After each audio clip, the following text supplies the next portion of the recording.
Alright, today we're going to talk about The Acolyte, the new Star Wars show on Disney Plus. This is episode 4. It came out last Tuesday. I know I'm behind. We are going to dive into spoilers. This is a breakdown, so if you haven't watched episode 4 or are caught up, don't watch this episode. The last episode we watched was episode 3. It was called Destiny. And that was the flashback episode where we got to learn about May and Osha's history, and we got to meet their mother, and see the witches, which was cool. And we got to see the flashback with all the Jedi when most of them were alive, which was cool. I was still bent on the last cliffhanger from episode 2, where we got to see a glimpse of the Jedi Wookiee. And I was very excited when this episode came out, knowing that we were back in the current timeline, because I wanted to see what was going to happen with the Wookiee Jedi.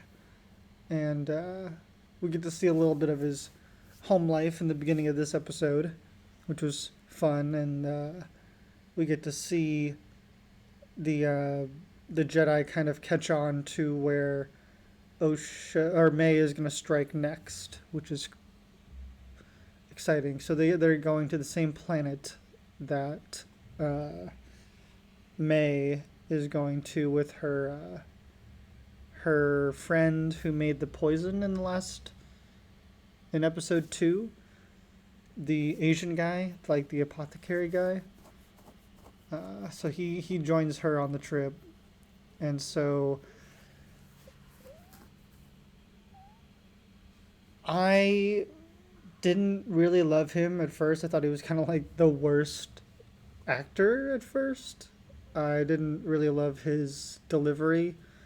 And maybe I noticed it more because he was surrounded by so many other strong actors that he just kind of threw me off. Even though he's Asian, I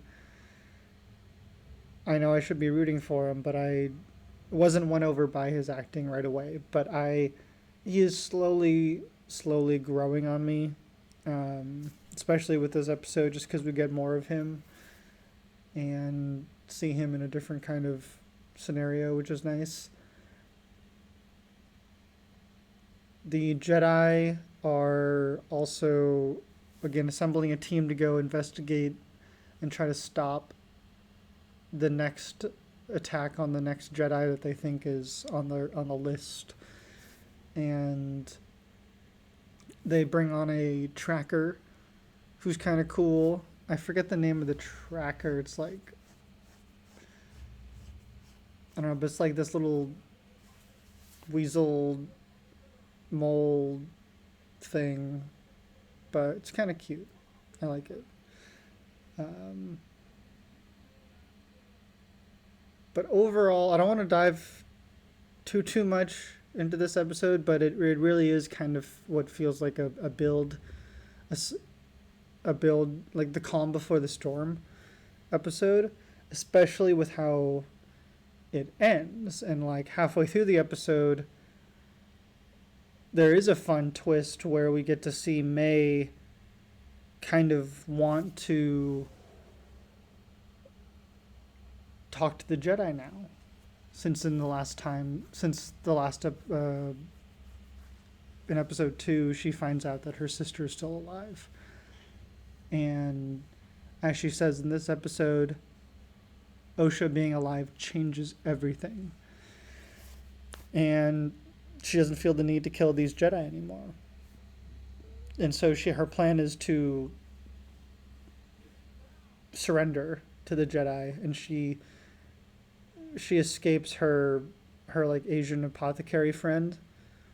And when she gets to the Jedi Wookiee's house that she finally finds in the forest, we find that he's already sliced and diced. Somebody got there first, and that was a great moment.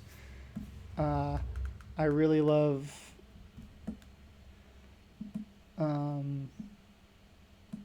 just the way they, even though I was extremely upset that we didn't get to see the goddamn Wookiee in action. I love the way they built that scene, and it leads right into episode 5, which you can tell by the end of this episode is going to be a big one. But again, I was very sad because I was waiting for that Wookiee moment, and we didn't get one. But I was still very pleased with the turn and getting to see the kind of a reveal of the Sith finally in action, and that the Sith had gotten there first. And it's such a cool scene. I really love the way they do everything, and of course anything with a lightsaber is exciting, especially, I mean, it's Star Wars, like everyone kind of comes there for the lightsabers, and when they do finally pull those out, it's a pretty glorious moment. And even earlier when we see this, like, cicadas, I think it's the first time we get to see what's his name's Soul, what's his name? Fucking Soul, Master Soul, Lee Hung Hai's character from Squid Game. We get to finally see his lightsaber, which is blue, as well as Daphne Keenes, who plays Jackie, the X-23 girl from Logan. She's got a green lightsaber, which is cool. And it was just fun getting to see all the lightsabers finally in action. And it was scary to see how powerful that Sith was with just the flick of the finger and pushing them all back. It was like a 1-on-8.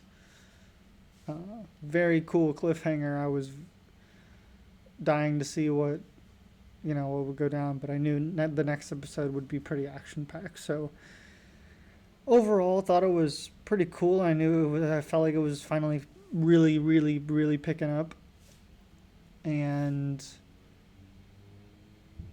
yeah, good cliffhanger. I was just, again, upset we did not get to see the poor Wookiee in action after all the build-up. But I definitely enjoyed episode 4. What did you guys think? I know this show's getting review bombed. I know a lot of people are very divided about this show, but I'm enjoying what I've been seeing so far. Episode 5 is out now. My review is out as well, so that'll be up as well. I'm going to do the video right after this one. So thank you guys for watching. Don't forget to like, subscribe, and comment down below. Let me know what you guys think of the Acolyte. Oops. There we go.